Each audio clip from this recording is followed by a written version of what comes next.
जय हिंद स्टूडेंट। इस बार आप क्लास 10th का एग्ज़ाम दिए हैं और आप सर्च करने में लग गए हैं कि एनडीए का एग्ज़ाम कैसे होता है, कौन कंडक्ट करवाता है, कितने नंबर का एग्ज़ाम होता है, उसका एज क्या होता है, कितना से कितना साल के बीच का बच्चे उसमें ज्वाइन करते हैं, उसमें हाइट क्या होता है, सर मेडिकल क्या होता है। तो आप सही जगह पे आए हैं। मैं आज एनडीए के बारे में पूरे बारीकी से बताऊंगा। क्यों सर, आप इसके बारे में कैसे माने कि बहुत ही बारीकी से बताइएगा, क्योंकि मैं एनडीए का 2 बार एग्जाम दिया हूं और दोनों बार रिटेन में क्वालिफाई किया हूं। तो आज जो मैं बताऊंगा बहुत ही बारीकी से बताऊंगा। जैसे एक टाइम था कि हम लोग भी क्लास 10th पास किए थे और एनडीए की तैयारी के लिए दूसरे दूसरे शहर जाने लगे थे, और हम लोग के मन में होता था उस टाइम पे कि कोई बताए कि एनडीए का एग्जाम यह तीर मार देने से निकल जाएगा। लेकिन ऐसा बहुत अलग होती है। क्या है कि मैं इसके बारे में आइए बारीकी से बताते हैं। सबसे पहले अगर आप क्लास 10th पास आउट हैं तो सबसे पहले एनडीए के एग्जाम देने के लिए आप क्लास 11th एंड 12th में आप साइंस ले लीजिए। क्यों सर, आर्ट्स और कॉमर्स नहीं ले सकते हैं? आप ले सकते हैं। क्या है भाई कि पिछले 4-5 सालों से मैं हमेशा हर बच्चे को देख रहा हूं कि वैसा बच्चे जो आर्ट्स या कॉमर्स लेकर के आते हैं उनसे मैथ लग ही नहीं पाता है।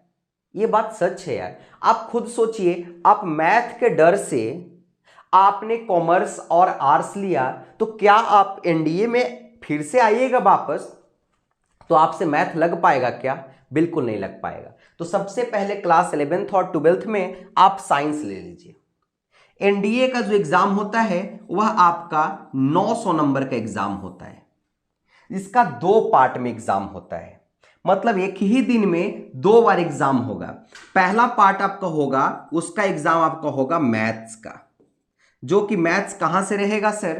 तो मैथ्स आपका जो रहेगा वो आपका class 11th and class 12th से रहेगा।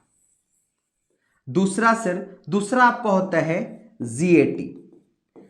जीएटी पेपर जो होता है इसके अंदर आपका लगभग 10 कम से कम 10 सब्जेक्ट आता है। कौन कौन आता है सर? तो पहला तो आपका सोशल साइंस, जो कि इसी के अंदर आपका 4 होता है। जैसे आपका इकोनॉमिक्स हो गया, ज्योग्राफी हो गया, हिस्ट्री हो गया, पॉलिटी इसके अंदर हो गया। अब आ जाइए, अब इसके बाद सेकंड में होता है साइंस, जिसके अंदर कितना होता है? तो आपका 3 होता है। फिजिक्स हो गया, केमिस्ट्री हो गया, बायोलॉजी हो गया। हाँ, ये बात है कि ये टोटल आपका क्लास 10th पे होगा। ये जो आपका होगा जीएटी पेपर वो आपका क्लास 10th बेस्ड होगा। थर्ड नंबर में क्या है सर कि आपका आता है इंग्लिश। फोर्थ नंबर में क्या है सर? तो आता है आपका करेंट अफेयर।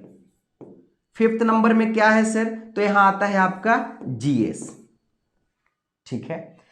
अब बात यह है कि यह एग्जाम 900 नंबर का होता है, तो मैथ का जो क्वेश्चन है वो आपका टोटल मैथ का क्वेश्चन 120 क्वेश्चन मैथ्स में आपका पूछेगा, और जीएटी में टोटल जो आपका क्वेश्चन है वह आपका 150 क्वेश्चन पूछेगा।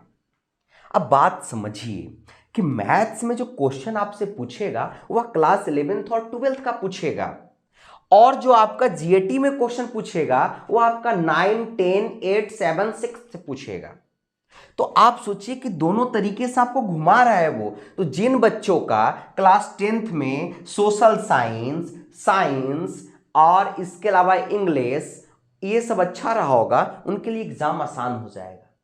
लेकिन मैथ जो आपका है वह 11 12 से है, और मैथ मैं खुद पढ़ाता हूं। मैं बता रहा हूं पिछले 5-6 सालों से प्रत्येक बच्चे को देख रहा हूं, मैथ्स का एग्जाम में उन्हीं का दिक्कत होता है जिनका कैलकुलेशन थोड़ा कमजोर रहा हो, थोड़ा वीक रहा हो, जिनका बेस थोड़ा नॉर्मल रहा हो, कमजोर रहा हो।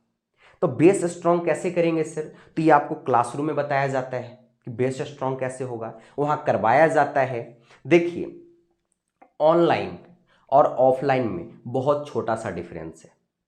ऑनलाइन वन वे है, लेकिन ऑफलाइन में क्या है कि आपको हो सकता है, मे बी पॉसिबिलिटी हो सकता है कि जो आपका क्वालिटी है, एजुकेशन का जो क्वालिटी है थोड़ा सा कम दे, 90% ही दे, 90% दे, लेकिन वहां पर बहुत कुछ मिलता है। जैसे डिसिप्लिन, जीवन जीने का शैली, आपको वह 4 बजे उठाएगा, फिजिकल ट्रेनिंग करवाएगा, वो आपसे बताएगा, जीना सिखाएगा कि एनडीए कैंडिडेट को कैसे जिया जाता है, क्या क्या आपको करना है, आप पे वह केयर करेगा।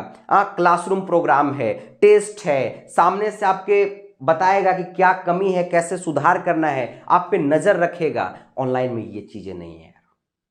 ऑफलाइन बहुत अलग चीज है, खुद मैं एक्सपीरियंस किया ऑनलाइन में और ऑफलाइन में। ऑनलाइन बहुत अलग दुनिया है और ऑफलाइन बिल्कुल अलग है। ठीक है, बहुत सारे बच्चे निकाल रहे हैं ऑनलाइन से, ये बात सत्य है, लेकिन ऑनलाइन से लगभग ऑफलाइन में निकालने वाले बच्चे का जो संख्या है लगभग ऑनलाइन से 10 गुना ज्यादा है। इस बात को भी आपको मानना पड़ेगा। ठीक है, दूसरी बात ये है, अब सर तो इसके लिए ऐसा कोई बुक तो होगा सर कि जिस बुक को हम लोग पढ़ें उस बुक से एग्जाम निकल जाए। तो बिल्कुल है सर।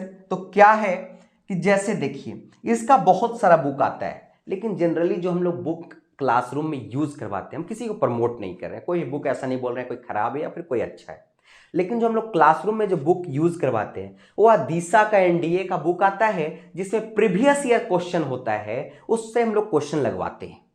क्योंकि अगर आप प्रीवियस ईयर क्वेश्चन लगाइएगा तो आपको क्वेश्चन पैटर्न समझ में आएगा कि किस तरह का आपको क्वेश्चन उसमें एग्जाम में पूछा जा सकता है, और क्या जो मैं आपको पढ़ा रहा हूं उसके बाद प्रीवियस ईयर क्वेश्चन लग रहा है या नहीं लग रहा है, यह भी बात आपको बताता है वह बुक। यानी प्रीवियस ईयर क्वेश्चन आपसे लगेगा तो आपको कॉन्फिडेंस आएगा कि हाँ भाई जो सर पढ़ा रहे हैं उससे क्वेश्चन लग रहा है। जीएटी के लिए प्योर मटेरियल होता है, क्लासरूम मटेरियल काफी होता है, सफिशियंट होता है, चूंकि यह क्लास 10th पे रहता है, 9-10th का बहुत बेसिक है। नहीं तो आप सोशल साइंस का बुक उठाइए, क्लास 9-10th का एनसीईआरटी यूपीएससी कंडक्ट करवा रहा है, क्वेश्चन उससे बाहर रहेगा नहीं, आप रट जाइए, क्वेश्चन वहां से आएगा। इंग्लिश का बात रहा, इंग्लिश में बहुत का डर बना हुआ रहता है, हवा बना के रखा है। तो इंग्लिश का क्या है कि हम लोग अपने टाइम में इंग्लिश के लिए नॉर्मल पाथ फाइंडर का बुक आता था, जो प्रीवियस ईयर पूछा है उसी के स्ट्रक्चर से, उसी का तरह से हम लोग उस पर रिवीजन करते थे, उस पर हम लोग काम करते थे और हम लोग एग्जाम निकालें वैसे ही करके। अगले वीडियो में मैं एयरफोर्स और नेवी के बारे में बताऊंगा। तब तक के लिए जय हिंद, मिलते हैं नेक्स्ट वीडियो में। Thank you so much.